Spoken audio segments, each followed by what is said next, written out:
morning, everybody, and welcome to Fjällräven Classic Germany, day 3. This beautiful Saturday morning. I hope you have the same feeling as I do that after this show, we're going out for some hiking. That's at least my plan. How about you, Lena? You're with us too. Can you start by introducing yourself? Yeah, sure. I'm really happy to be here. My name is Lena, and first off, I'm a passionate trekker, climber, and camper. I basically love doing everything that's outdoors, just like you. And I'm also the co-founder of My Cabin, which is a platform for trekkers and campers to find unique camping spots off the beaten tracks and private grounds. So basically, what we do is bringing outdoor lovers together with locals. So I'm excited to be here today. Yeah, let's start this. Yeah, we're going to hear more about My Cabin in a little while, of course, during this morning webinar. And me, myself, my name is Sofie Djurgård Lövgren, and I am the project leader of Fjällräven Classic Sweden. And I've been working with the event since 16 years back, actually since the very start. Now it's almost 17. And I always also work with the global events all over the world. So I've been doing all the Fjällräven Classics. And if you have any questions regarding that, regarding any practical issues, I hope I can give you some answers. And besides that, I'm also an outdoor guide. So I'm quite used to hiking, kayaking, canoeing, and all of those activities. And of course, some skiing too. So first of all, I would like to ask how many of you were with us yesterday? You can write in our Slido tool, just say good morning or hi. It would be nice to see how many we have with us that joined us yesterday and maybe Thursday too. I see at least one is with us, which is great. And today we will be watching a film.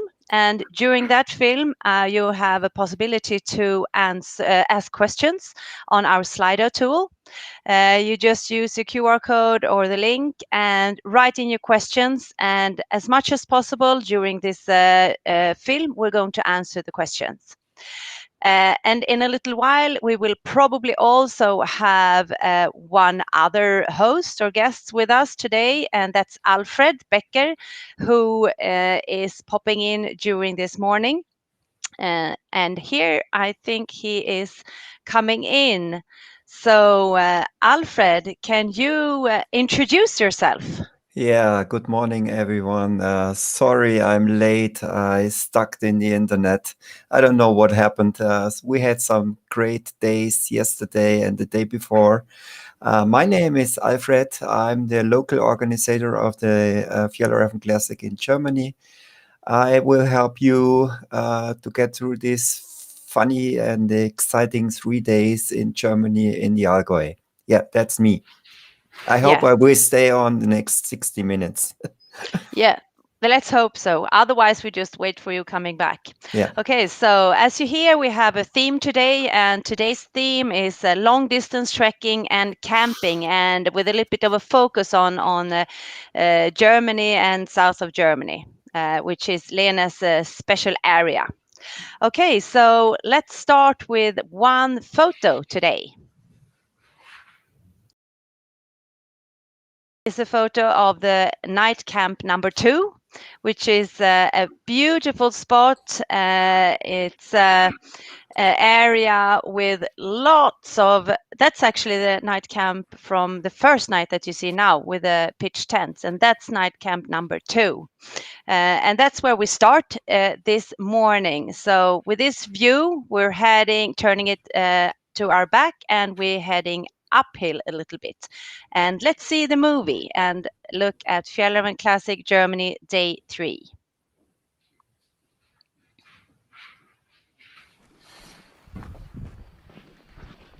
Yep, here we go. So as you see, down here in the picture, you have the horizontal line, the small red and white line, and we're actually where the red color just hits the white, and we don't have very much left for this Thursday.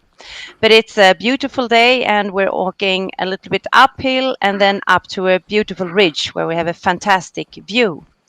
So Alfred, Karlshofen, what kind of spot is that? Tell us a little bit. he is frozen, I think. So he does have some problems with the internet. But you and I, Lena, we have been here too. We have done the hike actually when we had a test event.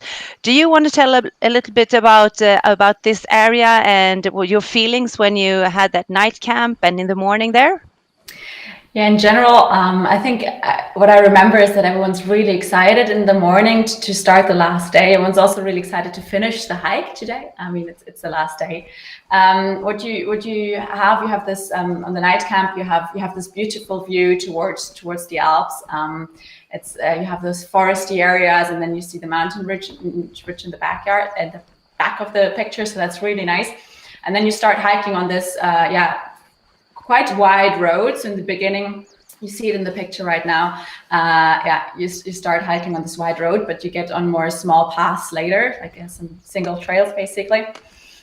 Karlshofen, I don't think you can see it from the camping spot, but you see it the day before you get to the campsite. It's a small town, just similar to the town that you started the hike on day one. It's a bit smaller though, and quite lovely. It's lots of farmers, and it's a developed area where you have a lot of cows and calves. So it's a lovely region, lovely area, and lovely town. You can see part of the town also there on the left. Yeah, so for those of you that are joining us today as the first day, I can tell you that the guy who is doing this hike on the film, his name is Marco, and he is also one of our technicians today. So he knows the area very well, which is great, and he is running the technique behind the film today. And we also have Abby with us, helping us out with the chat, which is fantastic. So we say thank you to Attic Film that are helping us to keep this running.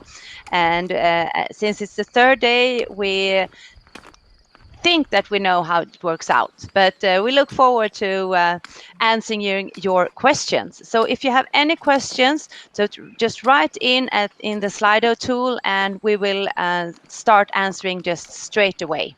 There you see a little bit in the frame about the Slido tool. So Lena, what would you say is the biggest difference? I know you have done Fjällräven Classic Sweden, and you have been doing the test event in Germany. What would you say is the main differences? Oh, there are quite some differences, I guess. What you have in both is the common spirit of trekking together, the Fjällräven spirit. So that's really nice. In Germany, you have the landscape is quite different. You have lots of fields, lots of green, as you see now, and then you have this foresty areas where you're in the shade, and then you also have those great views over the Alps. So you get really from quite flat area when you look on the one side to the really mountain area on the other side. So it's quite diverse in that sense, I'd say. I mean, it's 3 days instead of 5, but you still get to see lots of different landscapes. And then in Sweden, you have those wide areas. The colors are different, of course. The landscape is different. You also feel like you feel more disconnected with everything in Sweden. In Germany, you pass cows, you pass maybe some other people, you see small villages, you see more like regular life there. But this also is part of the charm. I mean, you get to pass huts where you can buy mountain cheese, and it's quite different in that sense. So if you've done if you've done Sweden, you can still go to Germany, and it's going to be completely different, just apart from the fact that you have the common spirit. And in Germany also, you don't get to camp wherever you want. Like in the Sweden Classic, you can do it in whatever pace you want. You can camp at different spots. There's no fixed spot where you have to camp. That's also a difference, because in Germany you have those fixed camps where that you reach at the evening. Everyone reaches in the evening. You saw them in the beginning, and you all camp there, which is also a nice social feeling, because you get to sit together, cook together, get up the next morning together and start the hike. So that's also nice. That's correct. So we have another question here, which is very good. I mean, a lot of people, especially Europeans, knows about our Swedish allemansrätten. Allemansrätten in Sweden is not only possibilities, like a lot of people know about that we're allowed to make a fire and things like that. We're allowed to camp and take water and cross private land, but it's also very much obligations, and that's quite important to inform people that these possibilities comes with obligations, that we're not allowed to use to leave any traces, not allowed to take down branches from trees that are living, for example, to make a fire, or not allowed to leave any trash and things like that. So that's a very, very big thing that people tend to forget a little bit. They think it's just possibilities, that you can anything, but that's not the way it is. Is there anything like Allemansrätten in Germany, Lena?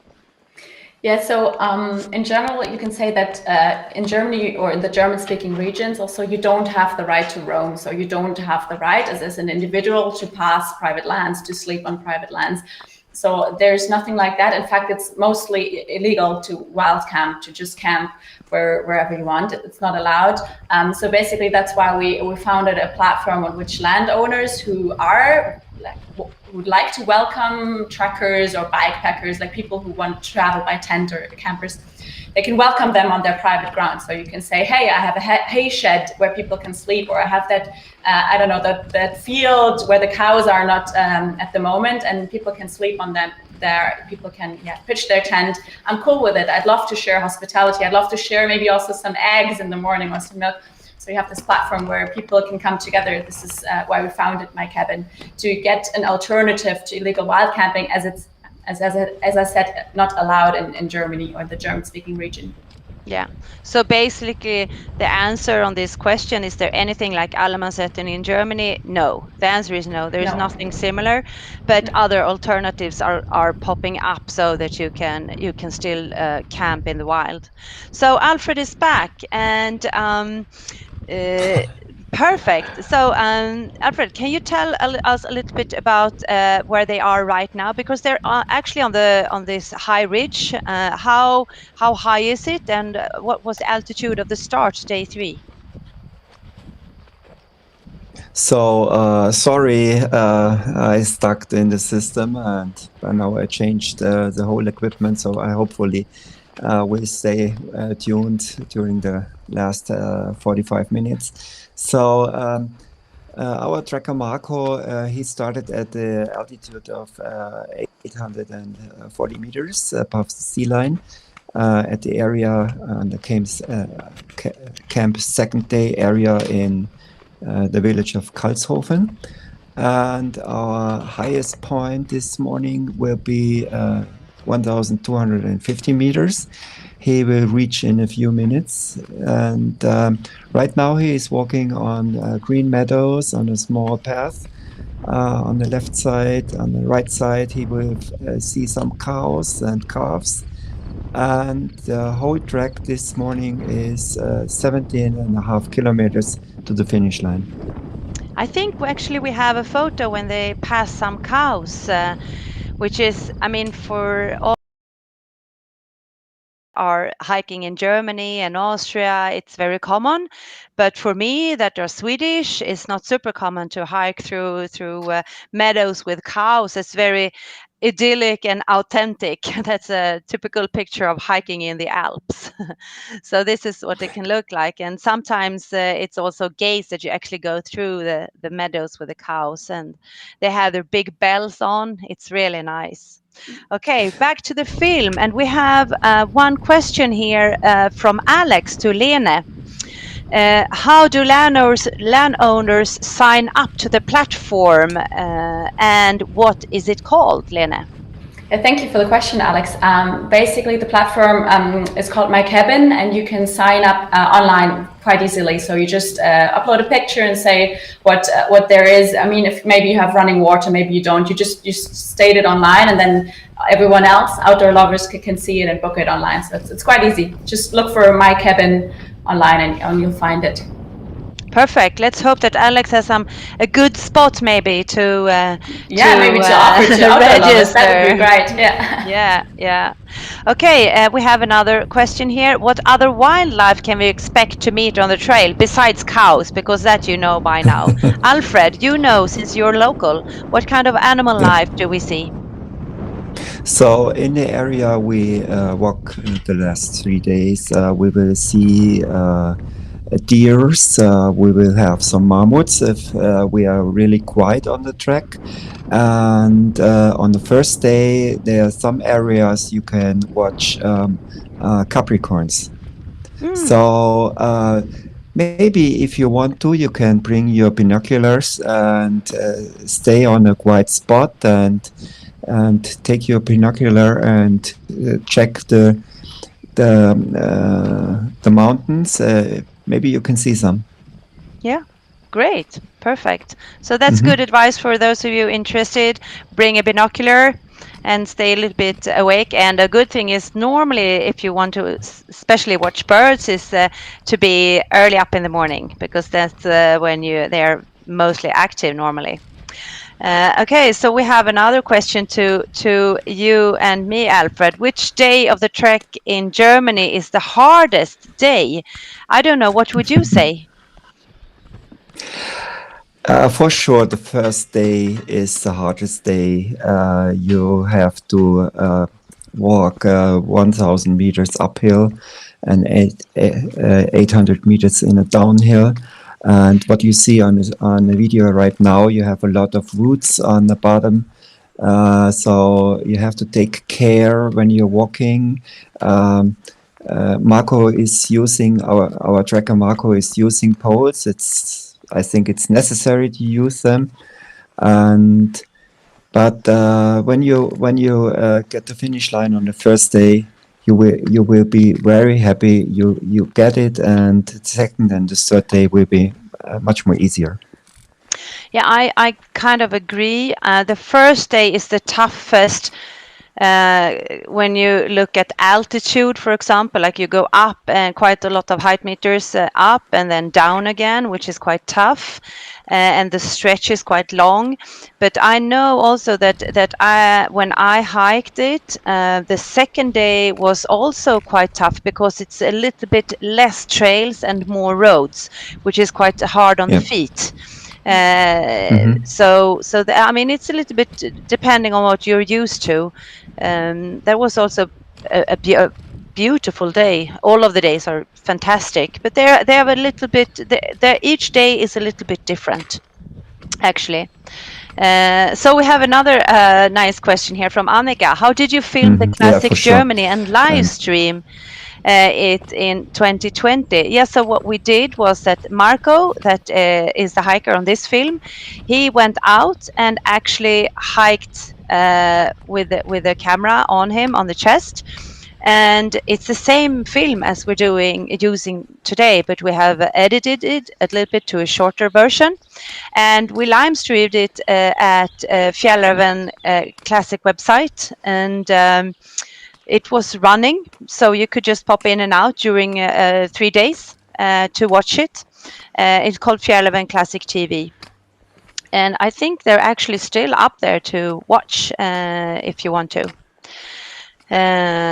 And someone asking, I want to do the Classic Germany next year. When and where can I buy tickets? Yeah, that's a reasonable question. Of course, if you have seen this, you want to participate.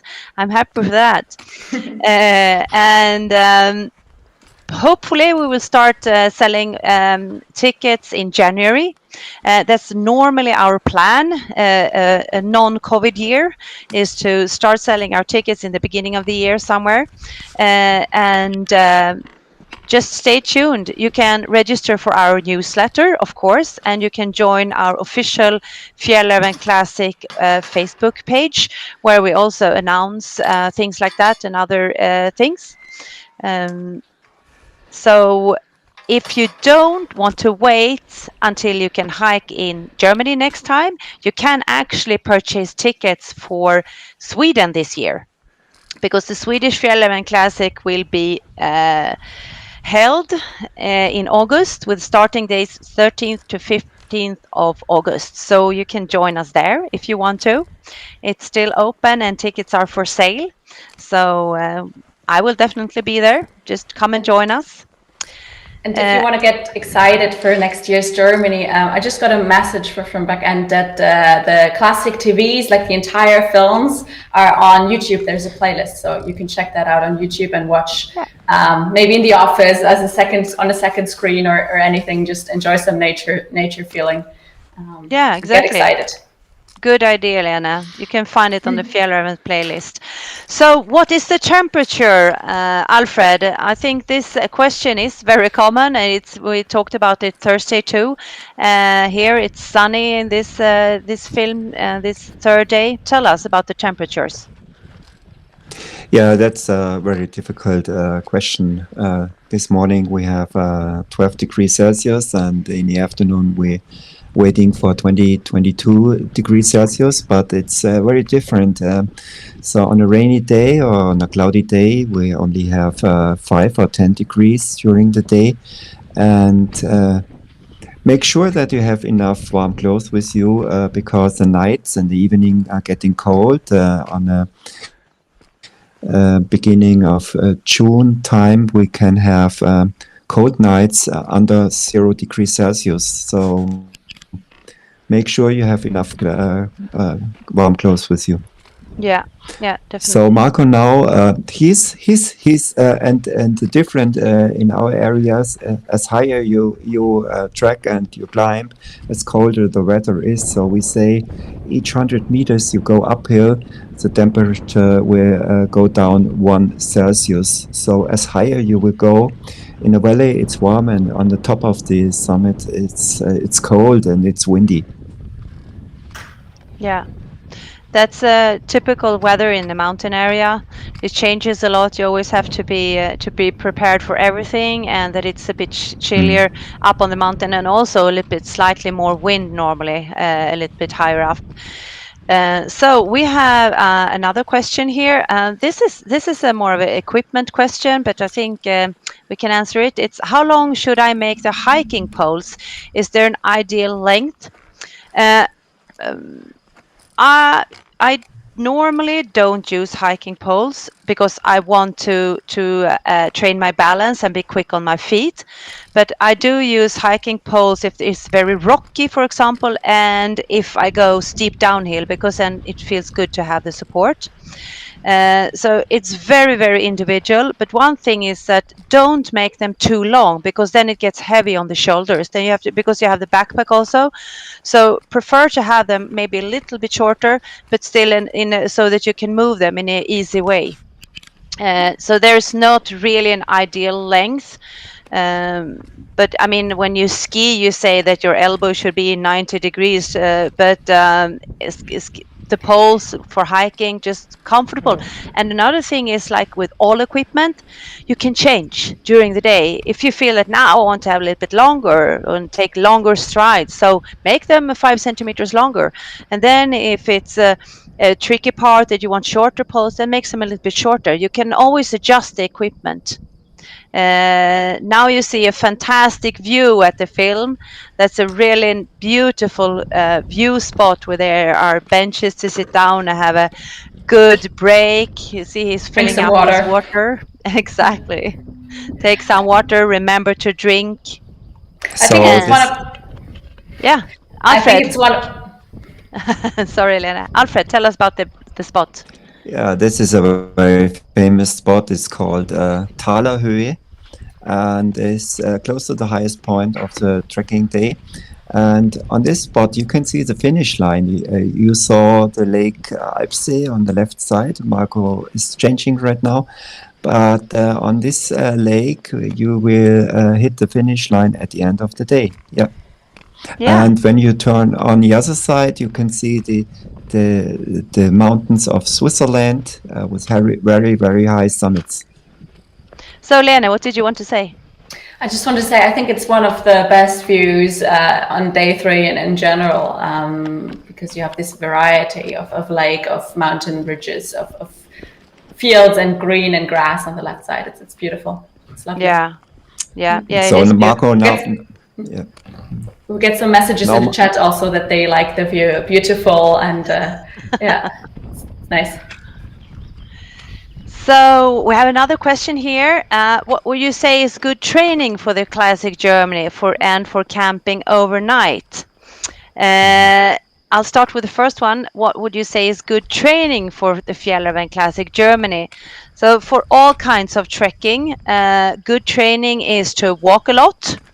Definitely walk in the same shoes as you will be hiking in, because you have to get your feet used to them and you have to break in the shoes sometimes. Another thing is to walk with backpack, and not the too light backpack, but one that it's more around 10, 12, 15 kilos, so you get used to the weight, both for your shoulders but also for your knees. Because at least that's my experience, is that for long distance trekking, if you're not used to it, the knees can be quite a weak link for several people. And especially when it goes a lot of up and downhill, you have to struggle a bit with your knees. And if you have an area, walk in the hills with a backpack. If you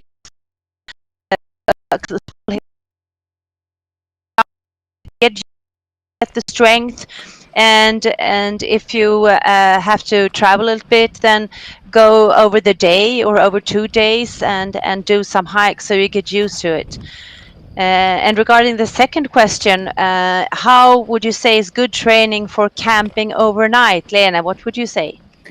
So in general, I definitely recommend to practice pitching up your tent and sleeping in the tent, just so you know what it feels like. So there are no surprises on the trail.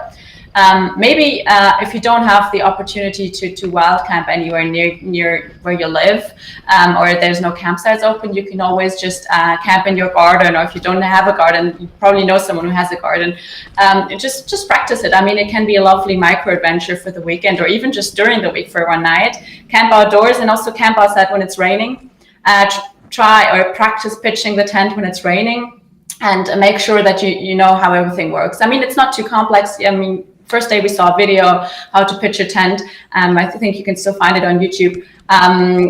You can get familiar with your tent, how it works, and make sure that you know how it works when it's rainy, windy. And I mean, on Classic, there's other people. You will get the help, but you don't want to be the one not knowing how to pitch your tent. So make sure you know how it works, and also get familiar with sleeping in it, so you know what suits you well, which zipper to leave open, just so you have a good night's sleep, because it's important. I mean, even if after the first day of trekking the trail gets easier, it's still going to be tough. So make sure you get a good night's sleep. That's really important. Yeah, good advice. So test your tent. That's good advice.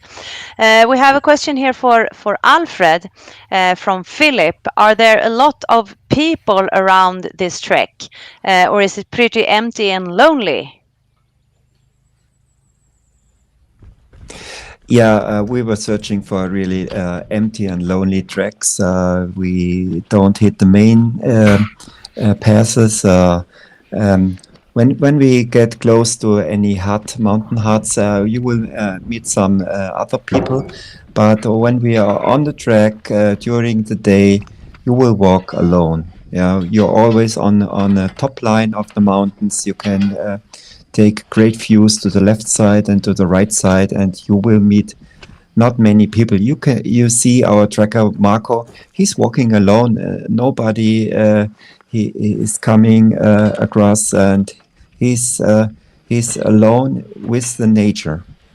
Yeah, of course you will meet some other fellow trekkers from Fjällräven Classic if you do it at the same time, but they're your friends and they walk also the same way, so it's quite nice. You pop into people, someone is sitting there taking a break, you have a chat, say hello, you catch someone else up, and then you meet in the evening or at the next hut, and you chit chat a little bit, so you really make new friends during Fjällräven Classic, and you know for sure they are hikers and have a lot of common with you.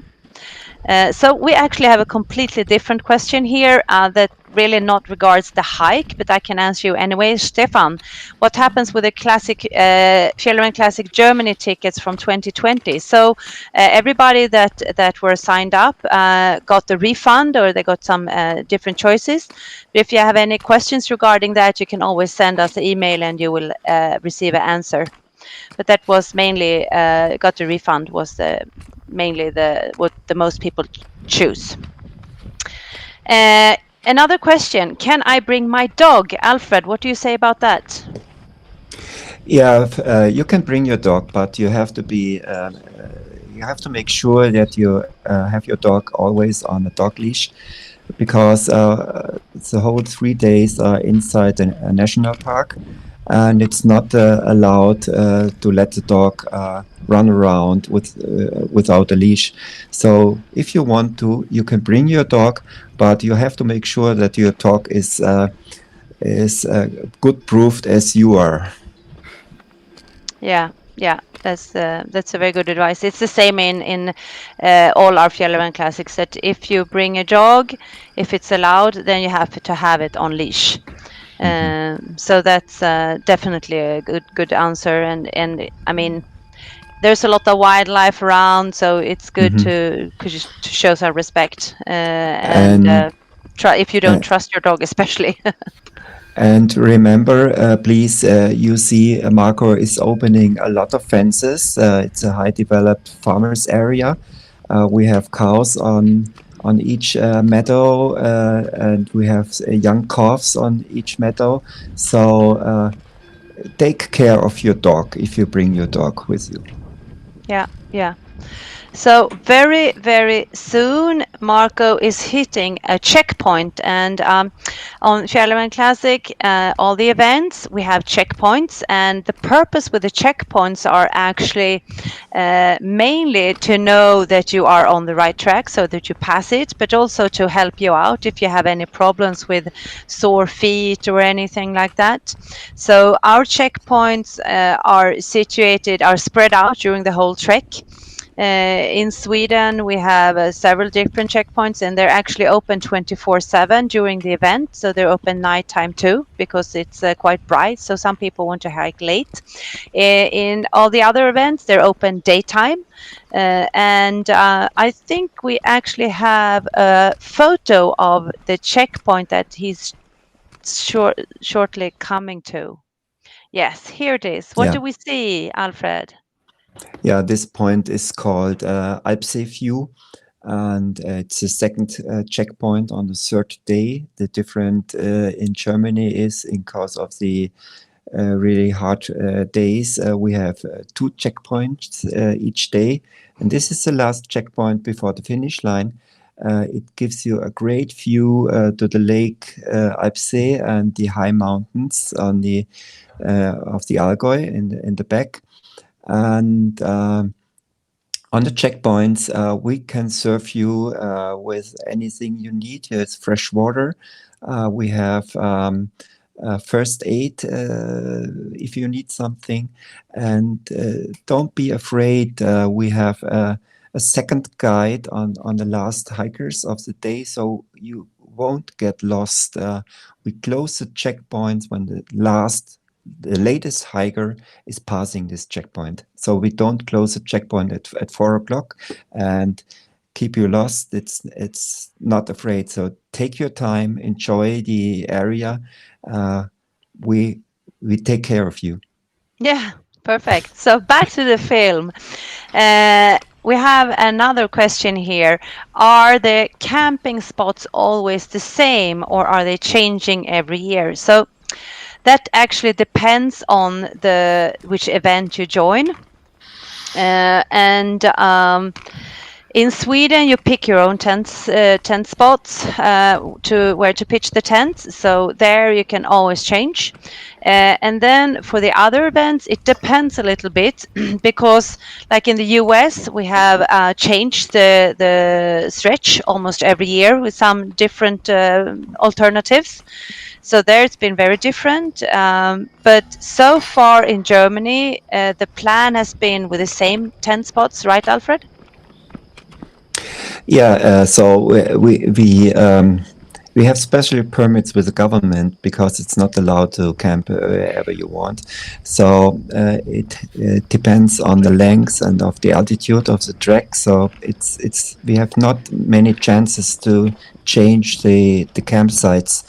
So for the next year, for the first Fjällräven Classic Germany, we have these camp spots you saw the last few days and this morning, and so if we have to change something a little bit, maybe we can have a different camp spot on the second Fjällräven Classic Germany. I don't know exactly. It depends what the government says, what we get permits to camp. Yeah, maybe we should ask Lene to collect landowners around the whole trek, so that people could pitch their Have tent different anywhere. options. Yes, Wouldn't that be great? I mean, we've been in that area for quite some trips to knock on doors and ask landowners to offer their fuels. So we're on it. Maybe the years after that, we have different options for you guys. Because for sure there are several really good Yes, spots. there are several spots, but as Alfred said, you want to keep also the distances of the certain days in a good relation, like that you don't have too many meters of altitude, not too much distance. And then also have good accessibility for the volunteers also to come to the camping spot, because when you're at the night spot, you also get support you need, and yeah. We'll see what the future brings. Yeah. So the future will bring that we are always walking in a national park, and it's not allowed to camp wherever you want. So we need these permits on a special place that's located and is talked to the government, and they gave the special permit only for this special place. And that's quite unique also, that we have this possibility to do a long distance trek in this area with the national parks and everything. So really take the opportunity and join us for Fjällräven Classic Germany, because it's a unique possibility. Yeah. So we have another question here. Are there mountain cabins on the trail during the trek? And yes, there are mountain cabins on the trail during the trek, but as I remember it, most of them do not have any accommodations. It's mainly huts that serve some food and drinks. Is that correct, Alfred? Yeah. Yeah, that's really correct. On this area we are trekking the mountain huts, the farmer huts. The shepherds are looking for the cows and for the calves, and during the day they, if you want to, they can serve you some food and some drink, some local cheese they produce self on the mountain hut. Yeah, there you see. Now they're getting closer to one of the huts, so that's why there are some other trekkers there.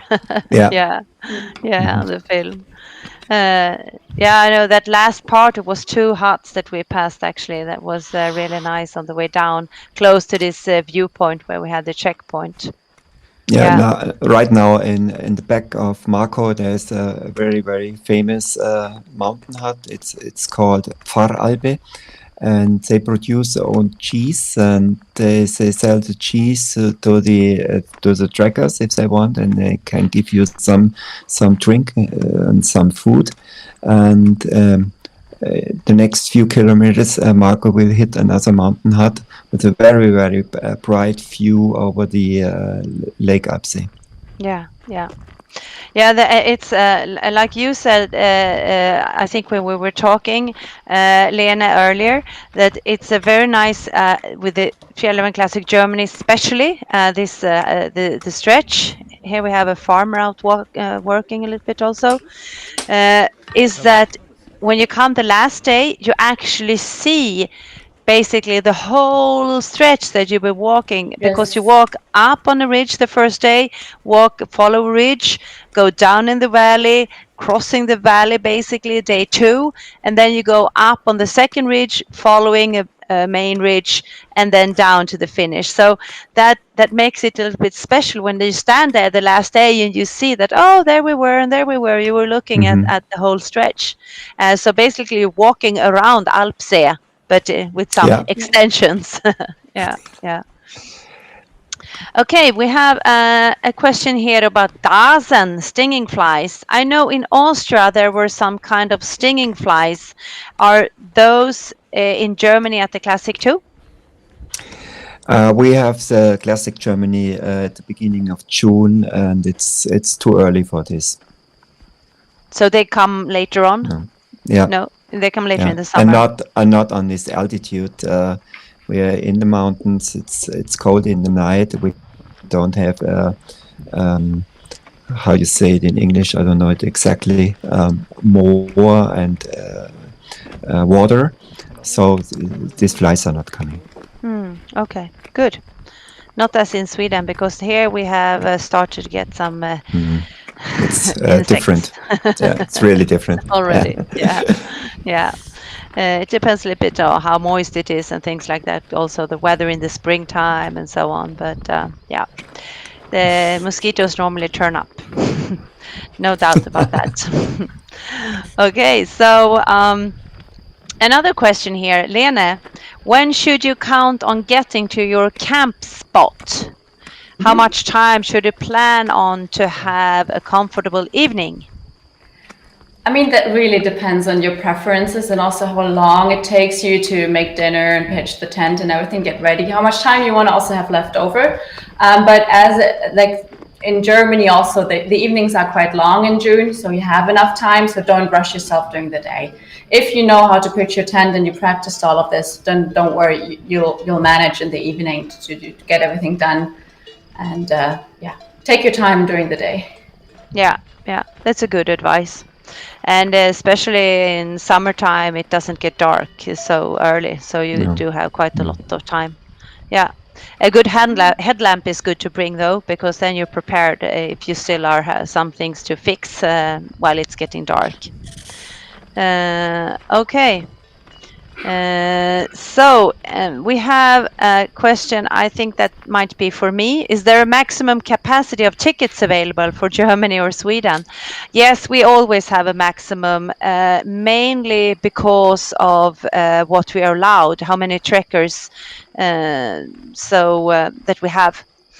And that's one of the things that we always have to adjust to, of course, because the permits allow us to have a certain amount of people, and that can also be different in different years depending on the pressure that on the actual area. In Sweden, it's a longer stretch. So there we can bring a little bit more people and a longer time, of course, much more longer time. It's 8 days in Sweden, but you can walk as fast as you want. So people do tend to walk in 3, 4, or 5 days or 6 days. Some even walk in 7 and some in 1. So that's very different. They keep run it. But in Germany, everybody starts together and walk a certain stretch each day. And that's also applied according to the permits that we have. But I think in Germany, the plan for 2022 is to have, I don't know, how many is the plan to have approximately? Is it 250 or something like that? Yeah, the maximum will be 250 next year. Yeah, so if you want to participate, you have to be quick, because most of the Fjällräven Classics do actually get full. Yeah, so another question pops up. I'm super happy that you keep asking, guys. It's great. I see there are questions popping in all the time. We will keep going.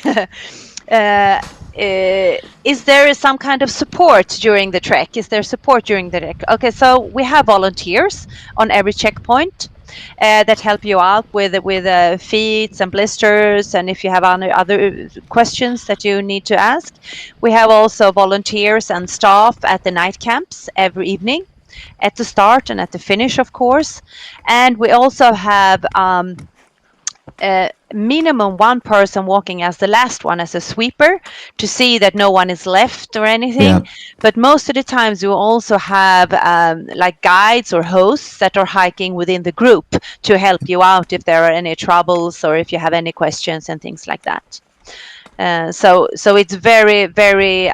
We work very much with the safety around the Fjällräven Classic events, and then you also have the huts where you can ask for help if you want to, and of course your fellow trekkers if there's anything. So there's a very high safety level and a lot of support that you can give. But you do have to carry your own backpack, your own gear, your own food and tent. So no kind of support like that. Do I need to bring sunscreen on Classic Germany? That Mark is asking. It looks pretty hot and sunny there. Yeah. Yeah, definitely. Yeah. Especially if you're a person like me that get suntanned like, yeah, very easy. Yeah, sunscreen. I mean, it's warm and sunny. And some parts of the trail goes like this one. You see it's in the shadow of the forest, but still definitely sunscreen. And a good hat or a cap or something also is good to bring.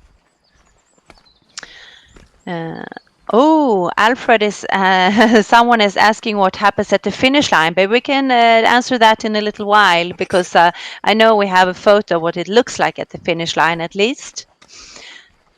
So now it's just the last part. Here is the finish line. Then you can answer that straight away, Alfred. We will make a surprise. I will don't tell you exactly what we serve, but I remember we had a lot of fun at the finish line. Yes. During the testing track, and so be sure. We are happy when you cross the finish line. We will clap our hands, and you will be exciting. You can jump into the Lake Absee if you want to, and get refreshed and some more stuff. Okay.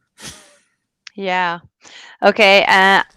So here is the last part to the finish line, and you saw what it looked like. And I must say, what happens mainly at the finish line is that your sense of being in a great community of hikers and of other friends that has done the same effort that you have done is what you will definitely experience. It's a fantastic moment. We have another question. What about food during the trail? Are there any local things to buy? Alfred, you mentioned the cheese before. Yeah. Tell us, what about the food during the trail? So me and the volunteers, we will give you the food for the day in the morning on the first day, and we will give you the food for the second day when you arrive the first camp, and we will give you the food for the trek on the third day. But if you want to have special food, we reach these mountain huts. I talked about before, where you can buy some cheese, very local mountain cheese produced by the farmers on their own, and it makes it very different because you can have the taste of this of our area, and you can sit on the mountain hut, have the great view, and have a bread with cheese and maybe a local beer or a soft drink from a local brewery. Yeah. So it's definitely cheese, a cheese area. Yeah, for sure. Yeah. And I know we tasted some cheese and it was really good. Yeah. And these huts, they're also always placed in so beautiful spots. So you really want to take a break and have something to drink and enjoy. But besides that, you can always sit down anywhere you want, enjoy your own snacks, and just look at the view and relax. Maybe take a short nap in the sun and or in the shadow if it's too warm, of course. Good. So we have another question here for Stefan. Thank you very much for the interesting 3 online seminars. Are there similar events in the future? Well, let's hope so, Stefan. We actually we have some ideas, and we will definitely keep you updated and have online events a lot in the future, but I can't tell you exactly when and where because it's not launched. But stay tuned in the Fjällräven Classic official Facebook page and sign up for our newsletters, and we will go out with information regarding that, of course. And thank you so much for joining us, of course. Philip is asking, where can I get the GPS data to walk the trek alone if I want to try this year? Alfred, I know that some parts of this trail has a name. So Philip, and you are all out. You can walk this track on your own, but it's different. We have special permits for camp on these spots at the end of the day, and you are not allowed to camp. So this path, this track is made specially for Fjällräven Classic to camp outside. If you want to get this track on your own, you have to make sure to hit a hostel or a official campground or my cabin area from Lene, but you're not allowed to pitch a tent. The national park rangers, they look around and you will have some problems. But what is the name of parts of the trail? Because I remember There's there no were name. signs. What it was called? The signs always says where in what direction you will go. It's not a special named track, you know. Okay. On the first day you walk the direction to the Hochgrat. Yeah. And the second day you walk direction to Oberstaufen, and on the third day you walk the direction to Immenstadt. Yeah. It's not so special you would named, basically, you know. yeah, you would have to basically have to build up your own trek. Yeah. The GPS data is not public since It's not public as a whole track. Yeah. No. Okay. So if you want to do exactly this thing, you have to join us for Fjällräven Classic Germany. So now you That's see it. Marco has finished with putting his feet in the water, and you know what the finish line looks like, where you will be greeted and welcomed to the finish line, and the feeling of satisfaction and that you have really done something will be fantastic. And I mean, when you come to this beautiful spot, you just want to relax. You've done the hike found some new good friends, and you just hang out for a while, just relax. Don't hurry from there. I definitely recommend you to stay a day in Immenstadt if you want to have somewhere to stay, and then just hang out and relax and enjoy the time with your new friends. We have another question here. If you are camping where the nights are chilly, should you get a warmer sleeping bag or put on more layers? That's a good question. I would say it depends. It depends. Yeah, like always. No, but if you intend to go out a lot and stay out where it's a bit more chilly, then of course you could get a warmer sleeping bag to have one in the future. But if you just want to test for 1 night or 2 nights, you bring a down jacket and you put it outside the sleeping bag. Don't put it inside the sleeping bag, because if you put on too many clothes inside the sleeping bag, you don't warm up the air inside the sleeping bag. So what we normally use when we sleep, or when I sleep in a sleeping bag, I just use a very, very, very thin silk t-shirt, and maybe a silk or wool long johns, and sometimes a pair of socks. But normally, like summertime, just a thin silk t-shirt. And then if it's chilly, I put on a hat instead, because that's where you lose a lot of heat. So don't put on too much inside the pack. It's better to put on something on top, and to add a good sleeping mattress, because most of the chill comes from the ground. So that's at least. Would you add anything there, Lena, on that, or would you say the same?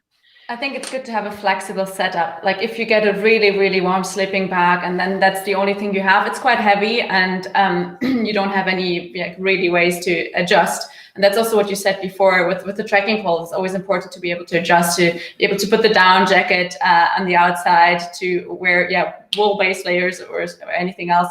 You can, you have many ways to adjust also a sleeping bag and make sure that sleeping mattress, I meant that you have a good one, definitely. Yeah. So the film is finished and we will keep answering some more questions for a little while. So keep asking if you want to. And then when we feel that we have answered as many as possible and we have more or less joined you for an hour, we will round off. But first we'll go for one more question here. In Sweden, you can take your own pacing during the trek and walk as many days as you want to. Is it also possible in Germany where the campsites are assigned? No, it's not possible. So in Germany, you will start day 1 and you walk from start to campsite 1 the first day. And then you walk from campsite 1 to campsite 2 the second day, and from campsite 2 to the finish line day 3. So you actually have to walk the stretches that are planned. But maybe in the future, if it's growing and depending on the permits we get, we will see what's happening. We always try to develop the events and to make them better. And in the best of worlds, it would be possible to do as in Sweden in all the events, that you could start whenever you want and you can walk in your own pace and the volunteers would be there all the time. But we will see what happens. I mean, you have different regions and they have different specifics. And I mean, that's also part of the charm. I mean, you have the developed area there, you have the cows and the mountain huts, which is really nice, but then it's different.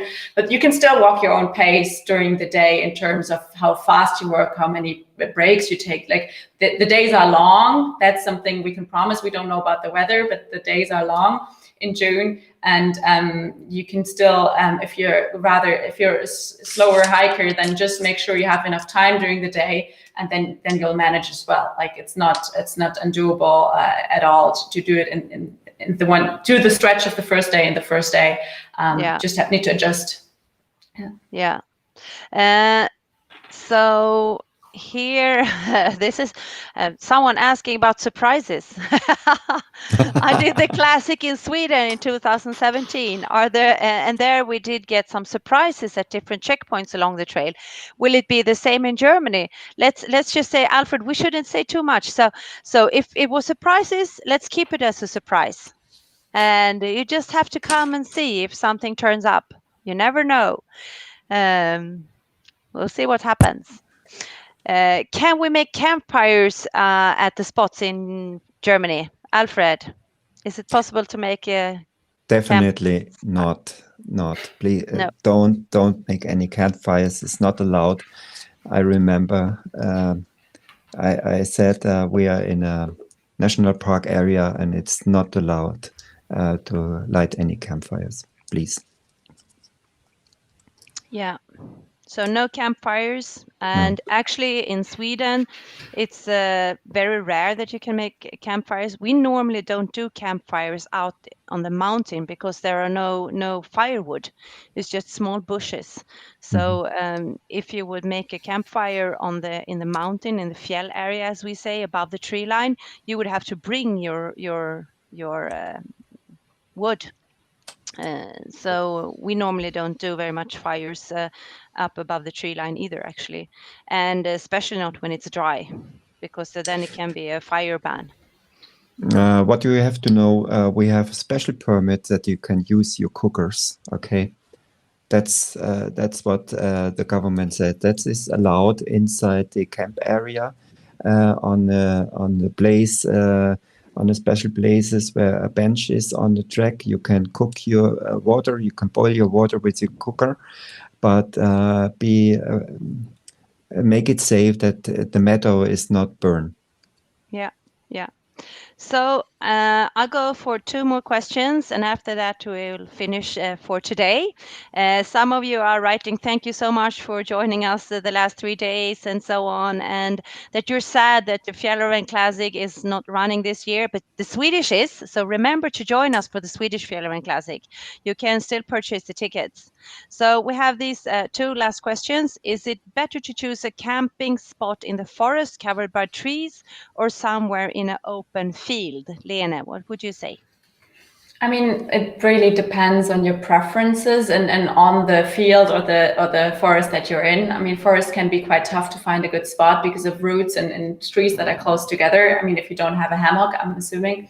But in general, I prefer more open fields because I like to see, like, I have the wide openness, but also in Sweden, if you're, for example, in the classic Sweden, it's mostly open. Like there's not many forest areas. I think just the first and the last day that you get through foresty areas.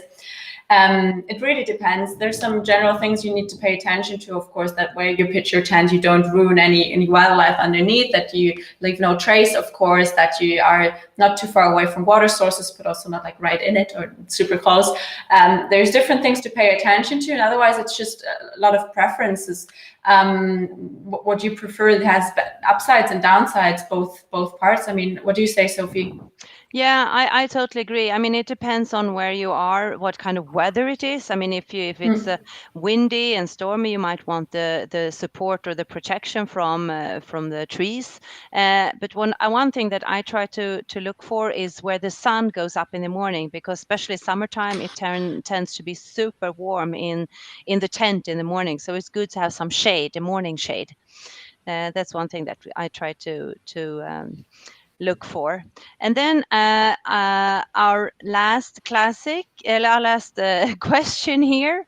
When do you get information about the trek and confirmation when you registered for Fjällräven Classic Trek? So when you sign up, you get a confirmation. And that link you can also use because that's your receipt, and you can use that link all the time if you want to get into your registration and do any changes or anything.